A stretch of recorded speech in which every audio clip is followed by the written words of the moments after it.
দেশে আগুন লাগায়া জনতার জ্বালায়া পালায়া ছাইরা গেলি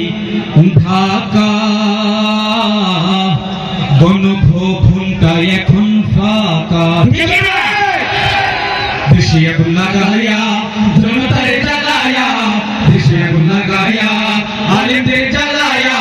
পালায়া ছাইরা গেলি ঢাকা গণভবনটা এখন ফাঁকা বুবুরে গণভবনটা এখন ফাঁকা ডাইনি রে গণভবনটা এখন ফাঁকা দেশে আগুন লাগায়া জনতার জ্বালায়া দেশে আগুন লাগায়া আলেমদের